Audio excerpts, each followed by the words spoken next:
Hello! In this behind the piece video, I will discuss my process in creating my latest piece, Bubbles, in 10 steps. The first step I did was to gather my references.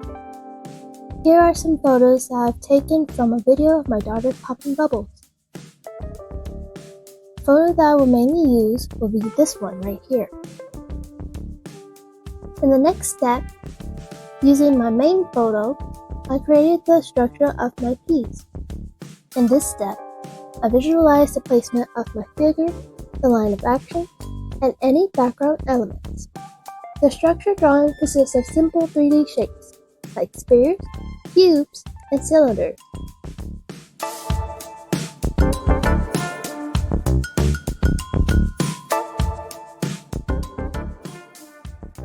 For step number 3, I lowered the opacity and sketch on a new layer on top of the structure.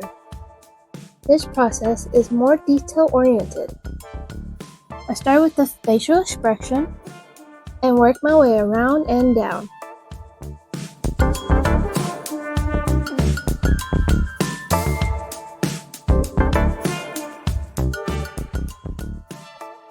I also have to pay attention to the clothing and the way it moves with the figure.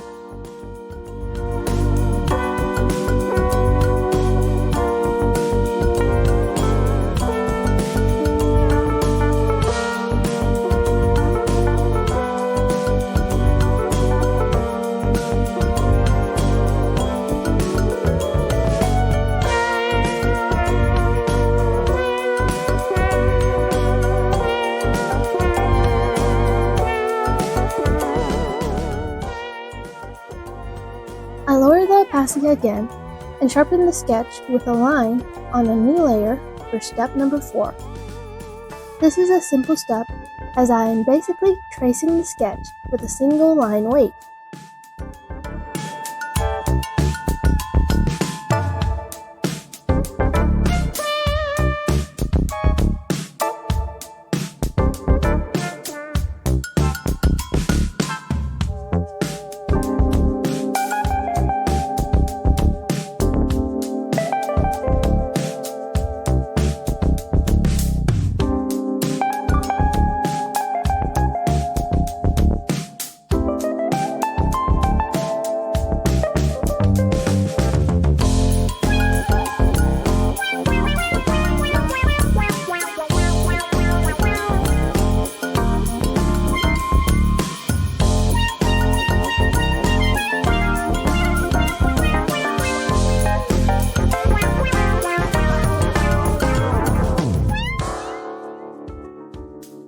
In step number 5, I added a bit more weight to some of the lines.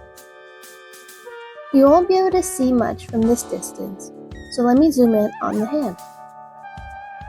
When dealing with line weight, I had to focus on the lines that were pinching together and the areas that are hard for light to get into.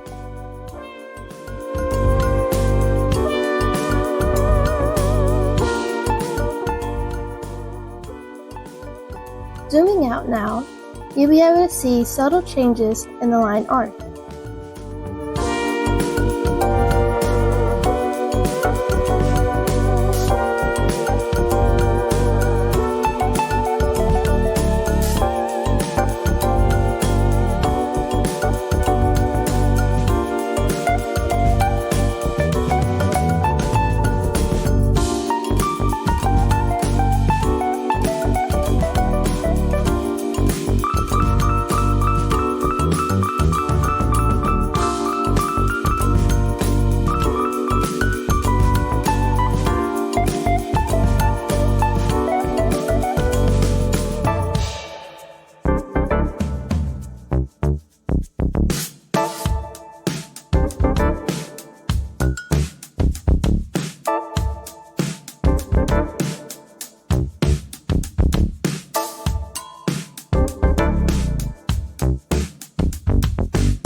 Here is a before and after look of the line weight on the drawing.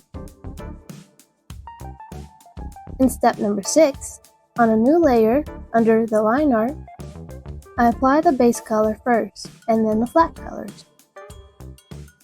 I kind of started this step before the line weight with the bubbles, but basically, I colored the bubbles one color and my figure another. Applying the base color will help for future purposes because it allows you to select the whole figure rather than parts.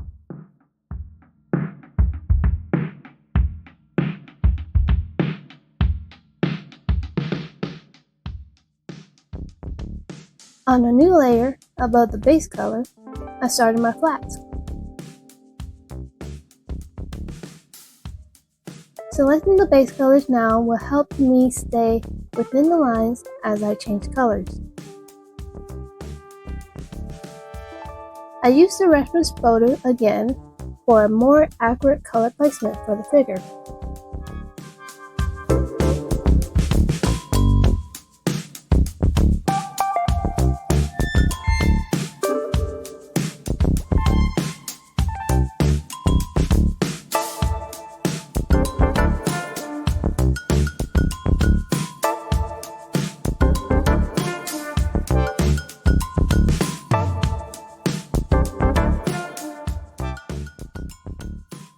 I left the bottom half of the dress white as a base color for the next step.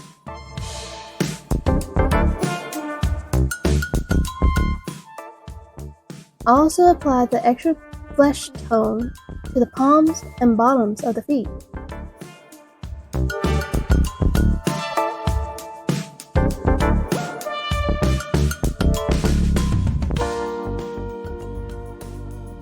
Step number 7 is where I apply the pattern.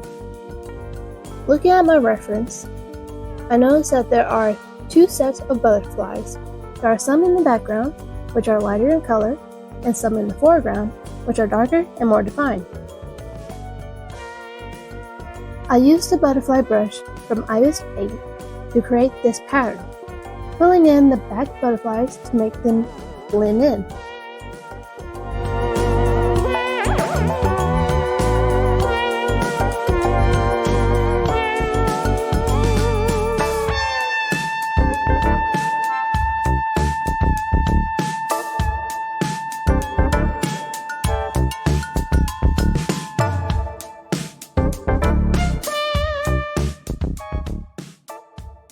In the line layer, I outlined the front butterflies to make their edges pop a bit more.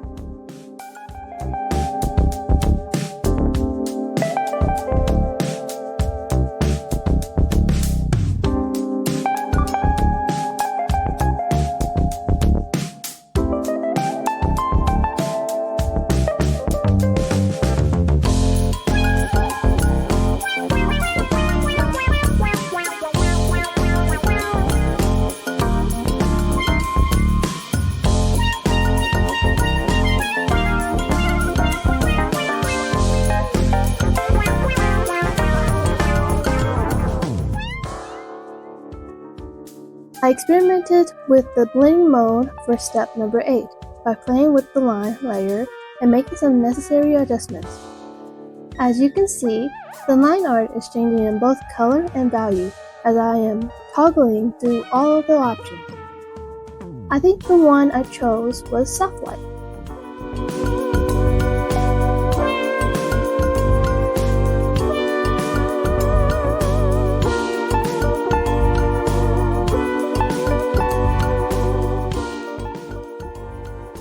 I also created another layer on top to bring back some of those shadows. My goal for this was to create a more soft look to the piece. Here's a before and after of the change in line art.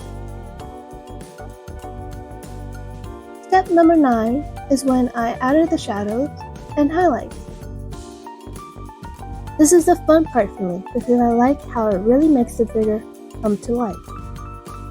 I place shadows on areas that face away from the light source and highlights on the edges of areas that face towards the light source.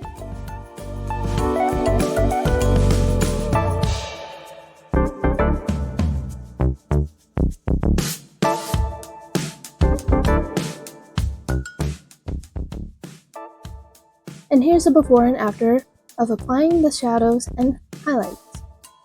The last step is applying the background. For this piece, I wanted to keep things simple with a yellow watercolor/cloudy background.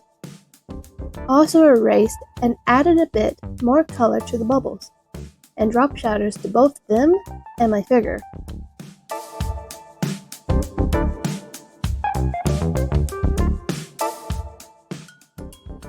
And there you have it, my completed piece. Thank you so much for watching this video, and stay tuned for more. Don't forget to like and share. Bye for now.